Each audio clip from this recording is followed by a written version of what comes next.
Smart Guy with you. And today I have a great guest. First, she came out to the Houston DFR tour with Naja Roberts in 2021. She brought a whole bunch of snacks. She came again in 2022 and brought a whole bunch of people.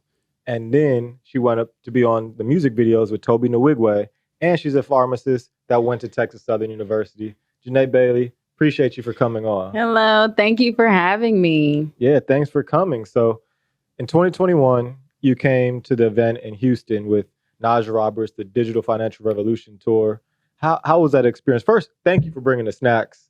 Look, I always appreciate when people bring snacks. So that was You're welcome. Great. But how was your experience in 2021 and 2022 with the DFR tour? Yeah, so in 2021, it was a good experience. That was actually around the time I was introduced to cryptocurrency and Bitcoin and blockchain. And so I was just in awe about all of the amazing things that the people on the DFR tour were doing, including you, Naja, and the entire team. And just being amazed at how much knowledge that everyone had to give, and also being very overwhelmed because this was a space that I had never heard of. I've even tried to inform some of my coworkers about it, and they were saying, is that a video game?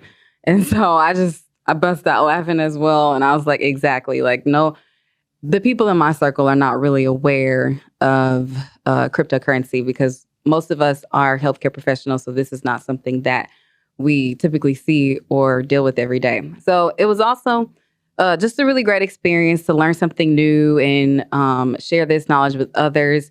And so I had to bring even more people the following year. This year, I invited so many more people. And of course, not everyone you invite comes. So I was a little disappointed that maybe like 20% of the people I actually invited came, but I still was able to bring out a good enough crowd to where people came out and enjoyed the knowledge that they learned, or it just reaffirmed what they already knew. So I'm grateful for the movement, grateful for what you guys are doing and your passion behind it, because it definitely motivates me and teaches me as well. Appreciate you. Also appreciate you for wearing that shirt. Oh, yeah. Shout out Smart Guy Clothing. I saw that you had purchased some from everybody. Yes. That's awesome. I know you have purchased a shirt from Black Regal, purchased a shirt from Naja. Mm-hmm. You just, thanks for the support. And you even brought your little dog. Yes. I purchased the book from Naja, the book from Miss Johnny, and your shirt and Black Regal shirt, and brought my mom, my uncle, some TSU friends, some just family friends, and my little dog. And it was hot out there, so I brought some water as well. But yeah, we all had a good time.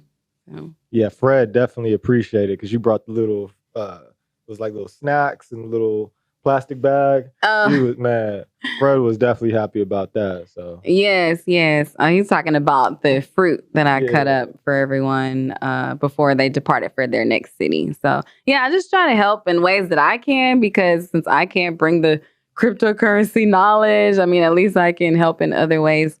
And so yeah, just try to be an asset and fit in where I can. Yeah, we're grateful. And so, you said you're a healthcare provider. Yeah.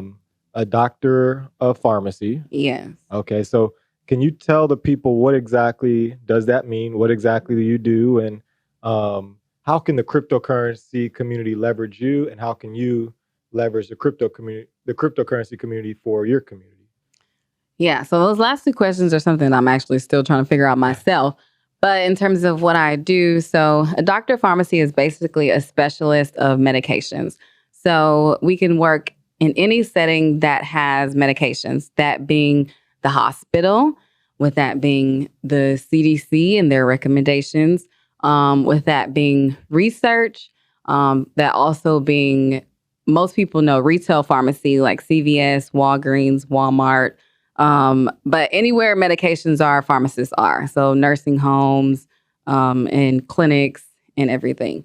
Basically, we manage medications. We take a good drug review of what somebody may be taking, which we would call them our patient, and make sure that the drug that they're taking matches with the indication that they're taking it for, and that they don't have any interactions with food, with other medications, or even with their lifestyle.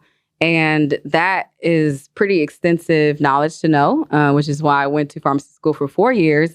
And then I decided to take the residency route, which just means further training or like an internship or externship further into the area that I wanted to specialize in.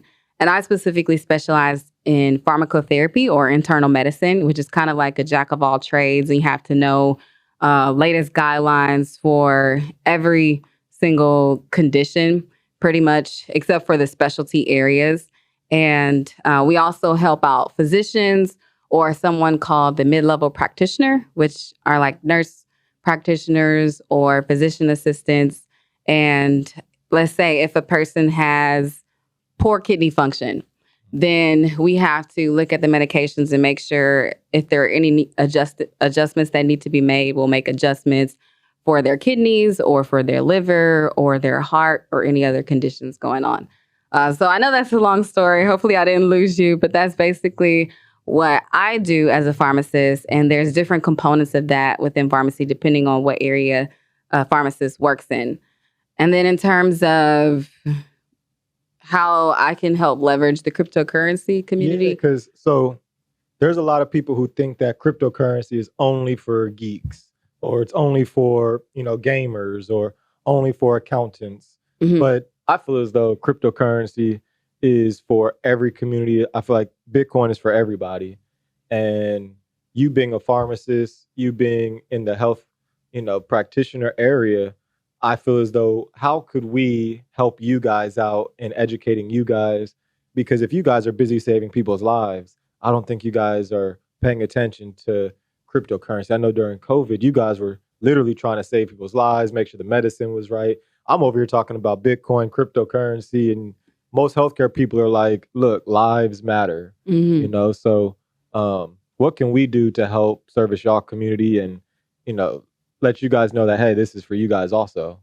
Yeah, I think it really just starts with kind of what we were talking about at the beginning of this is healthcare professionals that are in cryptocurrency reaching out to our fellow colleagues and just inviting them to events that you have for networking and education and trying to merge the two and bridge the gap. Because definitely for me, I was trying to understand the importance of cryptocurrency and what is this new technology to me that is taking place in the world now. And I feel like more so it impacts me personally, which therefore will transfer into me professionally. So I think maybe just starting there for healthcare professionals, talking to them about how it will personally affect them, and then how we could merge that into if someone has a personal practice, like a clinic, or if they just practice for and work for themselves, then talk about how they can accept Satoshis or Bitcoin as payment and different payment options that way. But other than that, honestly, I'm still trying to figure that out myself, how to merge the two. And I feel like the more I learn about it and the more we get other healthcare professionals involved and educated about this area, we can figure out something on how to better merge the two. Yeah. So if you were talking to a healthcare provider now Mhm. and you were to try to talk to them about cryptocurrency, Bitcoin in particular, what would you say to them?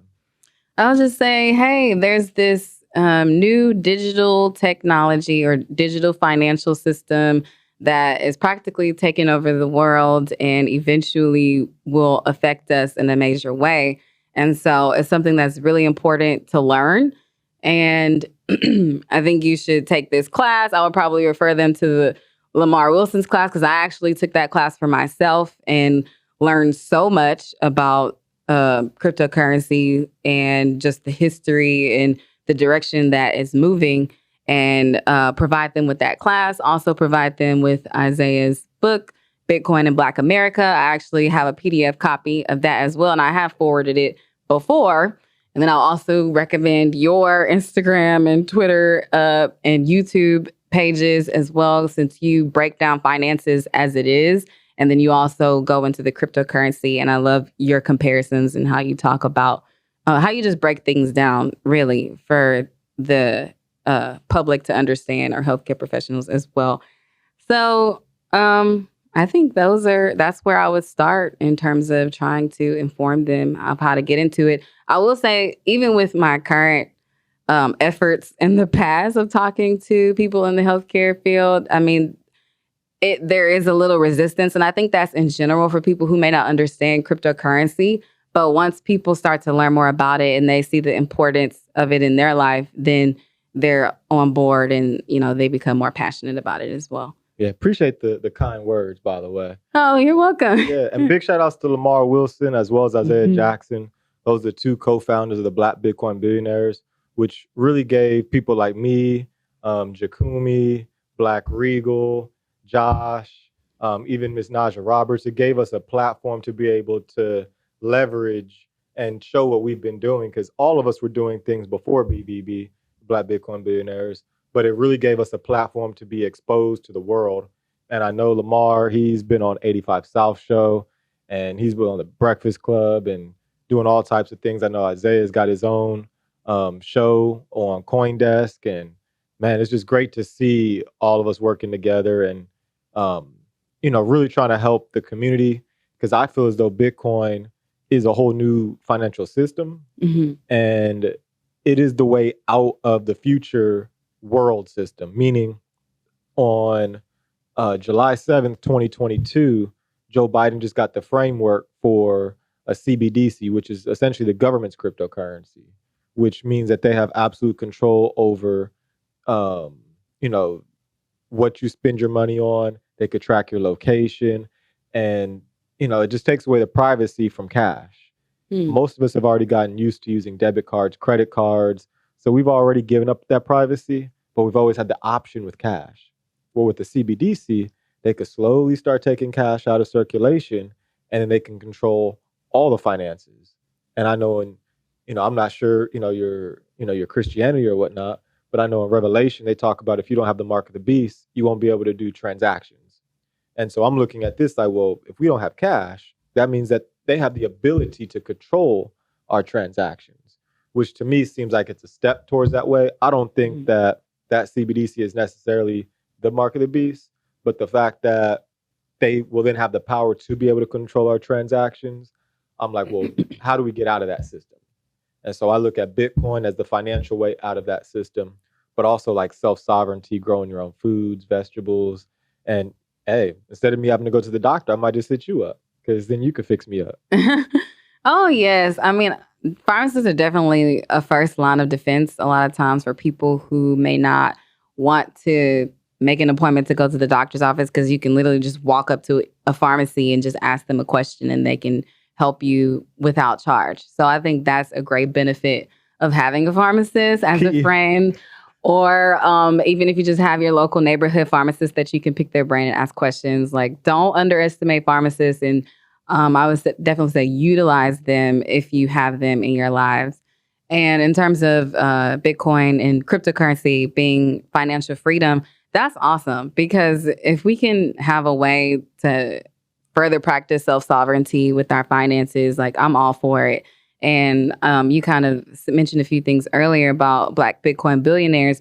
And I think that was really a great start for me learning cryptocurrency, because, of course, I learned a lot from you at Baseline. But once I joined BBB, that really exponentially increased my knowledge base. And I was able to point other people back to a central location of where to get information.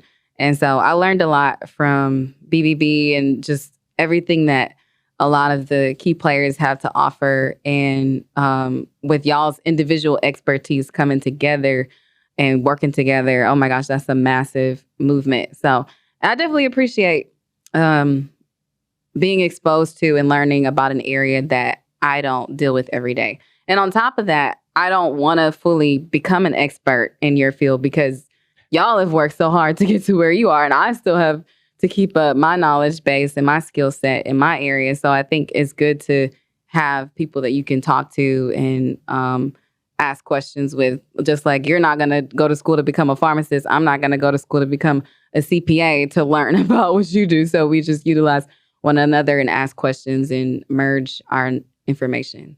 Yeah, because I don't want to study anything when it comes to medicine. You guys have some really big names of medicine and diseases. There's something called anticoagulation, and you guys Yes. got some big words. And I'm just like, no. Okay, so during COVID, because do pharmacists have anything to do with COVID or monkeypox? Because I keep hearing about this monkeypox and COVID shut down the whole country. Do you have anything to do with that? Oh my gosh, absolutely. I mean, it depends on what type of pharmacist you are. But like I said earlier, pharmacists are the first line of defense for a lot. And so whenever there's a pandemic, pharmacists definitely feel that. And I would say mainly in retail pharmacy, because that's where more direct patient care happens with the public. Pharmacists and the public interact. There were so many people going to the pharmacy asking for hydroxychloroquine when that was deemed to be the drug of choice. And since then, like, the data has changed and it may not be so much the case. I mean, arguably so either side. But yeah, with monkeypox, with COVID, pharmacists are almost like a first line of defense in terms of information and disseminating information to the public or just even personal, family, friends, and also with providing the medications for care or treatment. And so there are a lot of drug interactions, meaning that if there can be like adverse events, if certain two drugs are taken, sometimes it can have a bad outcome. So pharmacists have to do a drug interaction check to make sure that if somebody is taking X medication, that it doesn't interact with Y and Z medication.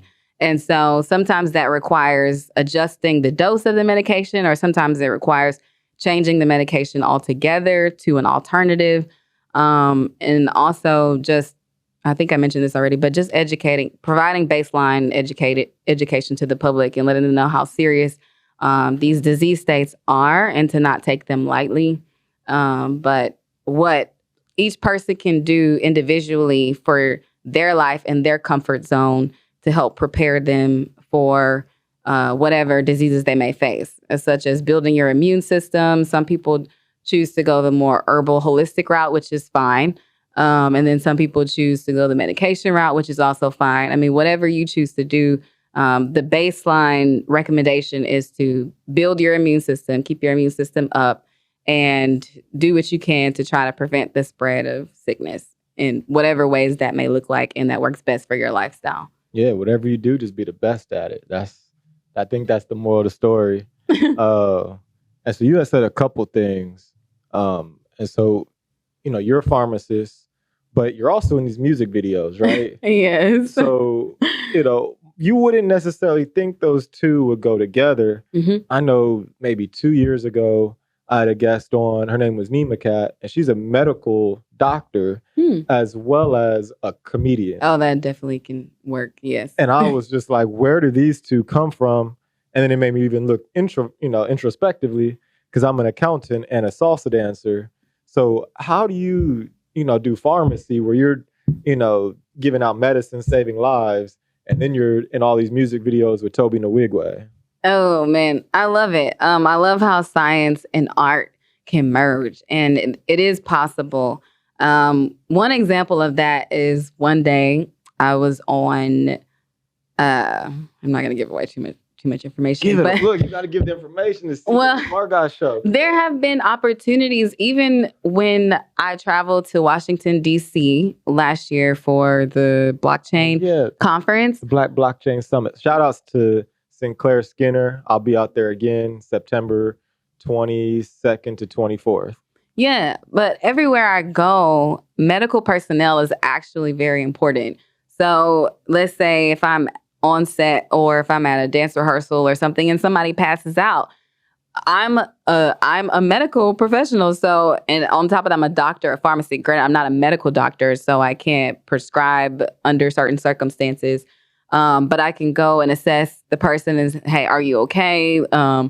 Did you eat today? Are you hypoglycemic? Which basically means low blood sugar. Did you drink? Maybe you're dehydrated. Get some water, some fluids. Are you overheated? If so, get a cold pack.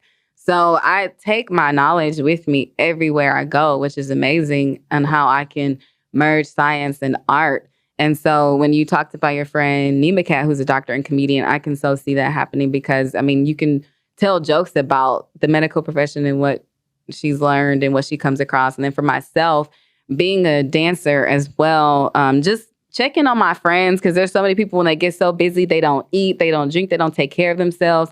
So I'm like that reminder of like, hey, like make sure you eat. And that's why I bring snacks and water to make sure everybody's good. And it's so funny because I'm a pharmacist, a lot of people expect me to just be a walking pharmacy. So they're like, hey, do you have some allergy medication? Do you have Allegra, Zyrtec? I'm like, no, I don't just carry drugs on me. Let me get some amphetamines. Definitely not. So that is something that I personally started to do because people just look to me since I am a pharmacist for like, oh, I'm in pain. My elbow or shoulder hurts. Like, do you have something I could take? So I just carry that on me. And that, transitions on into my dancing, I would say hobby, but now it's becoming like a second career. Yeah, you in all the videos. You're not just the extra, like you in all the videos now. Yeah, I mean, it's still a hobby for me, but I feel like there's no way I can like deny it anymore. So it's becoming like a second profession. And so, I mean, I feel like those are the examples and ways that I gave that the science world and the art world can merge. And in the same way, for my pharmacy community, I feel like the bubbly personality that I have and I take from my dance community also benefits my patients because a lot of times, a lot of people have a lot going on in their lives and they're just burdened with so much. And so I bring that positive energy and optimistic attitude. And, the best medicine and the best food is a happy spirit, a happy soul. And so when you can encourage someone and just brighten their day with a smile or motivating words, I feel that aspect I also receive from dance or even just dancing with patients. Like I know there's like pet therapy and things like other non-medical interventions you can make, but sometimes even just playing some music and just dancing with the patients, asking them to get up and move and exercise, and you'd be surprised. It brings out a certain personality and a light heart and a light spirit from them as well. So I hope that answers your question. That was a long answer, but it was a loaded question. Yeah. No, that's good. Express yourself. So like, how'd you get on with Tobe Nwigwe and the Black Angels and the whole like monumental movement? Yeah, I had a feeling you were going to ask me that. I was like, should I answer this or not? I don't know. I mean, I've been dancing on and off all my life. So I feel like it was kind of one of those things where if you stay ready, you don't have to get ready. That part. And so when the opportunity came, basically my first video that I did with Tobe was Fi last year. And the Black Angels actually posted a flyer on their Instagram page. And several people sent it to me. And I was like, wow, this is a sign. I didn't think I would get it, but I was like, let me just go ahead and submit the information they were asking for, which was like a bio and a picture, headshot and body shot. And then lo and behold, they picked me and I was like, oh, great. And so being on set, I got to meet the Black Angels, whom I love so much. And I was talking to some of the young ladies and I was like, how can I be a Black Angel? Yeah. And they were like, are you a dancer? Do you even know how to dance? I was like, yes, I know how to dance. Like, pick me. When are the tryouts? And so they were like really tight-lipped about everything. I think it's also because they didn't know when tryouts would be. It was just like kind of up in the air. And so I was like, all right, I'll just have to wait for my opportunity. I prayed about it and I said, God, this is something I want to do. And it was like kind of like a silent prayer and I just left it alone. And then one day, the following year, I was taking one of my god sister to a dance class with me. And after class, she told me that Tobe was looking for more dancers. So one of the dancers had hit her up because she's in the dance community heavy. She does it for a living. Mm-hmm. And she told me that Tobe was looking for more dancers and would I be interested because she knew I wanted to be a Black Angel. I had been saying this since the previous year. And I was like, of course. What do I need to do? Sign me up. And so then she gave my contact information to the Black Angels and they asked me for something called a dance reel, which is like a resume for dancers, but it's a visual that shows a compilation of the versatility that I bring as a dancer. So I had to hurry up that night and put together, like, find all these old dance clips of myself dancing like African style dances, dancing like contemporary style, jazz, ballet, hip hop, and just made a video and showing like, this is what I can do. And updated my dance resume, which I didn't know how to make because I've been in the medical area for so long. And so my god sister helped me out with that as well. And I submitted it and they're like, oh, come to practice. I was like, okay, cool. So that's basically how I got on board. And since then, Tobe's been taking off and I've been grateful to be along for the ride. And I'm just trying to hang in there as long as I can and balance my career of pharmacy with being a dancer, which has been tough sometimes. But by the grace of God, I've been able to do. Yeah. I also saw you were in the video with Pharrell. How was that? Yes, that was awesome. Pharrell, he is so down to earth and such a humble human being. Because he still looks 21. Yeah, he still looks so young. Even when we saw him walking in person, we were like, whoa, was that Pharrell? We didn't even notice him. And it was just a beautiful moment. And when he stepped on the same turf that I was standing on, I was like, wow. And he said, it is an honor to be here with the Black Angels. I was like, it's an honor to be here with you, sir. What? And so, like, you know, he's an icon. And my mom loves Pharrell. She was like, oh, the same Pharrell who sang Happy? And I was like, yeah, Ma. Yeah, him. She was like, oh my gosh. So she was also excited for me, but also reminded me to, like, make sure I take care of my pharmacy profession as well, which I reassured her that I would, because pharmacy is my career and that's what pays the bills as well. Like, dancing, you know, as much as I love it, it is a hobby. And that's something, like, if I can't balance the two, like, dancing is going to have to give. But like I said, I'm just taking advantage of the opportunities as I can. And I was just so grateful and humbled even to be in Pharrell's presence and to be in the music video with him and Tobe. Yeah, awesome. That sounds fun. And I just saw for your 30th birthday, you just posted a new video with yourself where you showed some of the African dances, some of the TSU, HBCU dances, and then, like, you repped H-Town real hard. So, you know, happy 30th birthday. Thank you. Yeah, for sure. Yesterday. It was yesterday, man. Well, but, August. You know, they're going to see this a little later. 11th. Yeah, okay. It's all good. Yeah. But, like, that was live. That video was awesome. We're gonna make sure we show a little bit to the community so they can see, some of the dances. Thank you. Yes, I just wanted to do it big for my big 30th birthday, and I wanted something to look back on when I'm 60 years old, and I can say, "Wow, this is what I used to be able to do. I used to be able to actually move like this."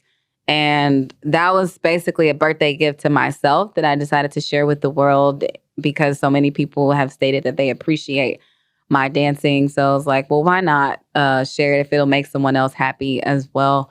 And so, yeah, it was a combination of hip hop dancing, heels, and HBCU style dancing or majorette dancing. And man, the turnaround time that I had to learn that choreography from my choreographer, shout out to Wyland, love you, girl, and the videographer, Mark. I just thank y'all so much for bringing that video to life and helping me execute everything. But the turnaround time for me learning the choreo to actually filming it, man. But I'm just glad we were able to get it done. So, yeah. Yeah, for sure. And I saw one more thing you also did for your 30th birthday. You went skydiving. Yeah. How was that experience? How was that experience? Like, you got to talk to her. That was amazing. Oh my gosh, I would go skydiving again. I wanted to go again that day, but there's just something. I wanted to create a list, like 30 things to do before I turned 30. I just never officially created that list, but it was really cool to actually do that on my 30th birthday and live to tell the story, because I was like, when I signed that waiver, they mentioned injury and death so many times. I was like, oh, I hope I make it. I hope I make it. And so I'm glad I did. The scariest part was the initial fall and getting out of the plane. But the tandem jumper, which the professional who jumped behind me, they don't really give you time to prepare yourself. They're just like, okay, left foot, right foot, go. And so it was great. It was exhilarating, a liberating experience. And I feel like I can conquer the world now because I did something so crazy and amazing that after that, I felt like I could do anything. Yeah, for sure. So for those that don't know, I've known Janay since college. We were in the same, what was it, SAES? It was like a tutoring thing where we were like tutoring students. I did the calculus, so I've been a numbers person pretty much forever. And I don't know, what were you tutoring back then? Oh, I wasn't a tutor. I was a mentor. Mentor. And so I had to reach out to different students and just encourage them. So I've been an encourager for a long time. I had to reach out to them and encourage them to come to the tutoring sessions if they needed or whatever it was that they needed. Yeah. So, for her 30th birthday, she had said a while back that she wanted to go skydiving. So we went skydiving for her 30th birthday. She's crazy because she was excited. I was terrified. But I wound up doing it also.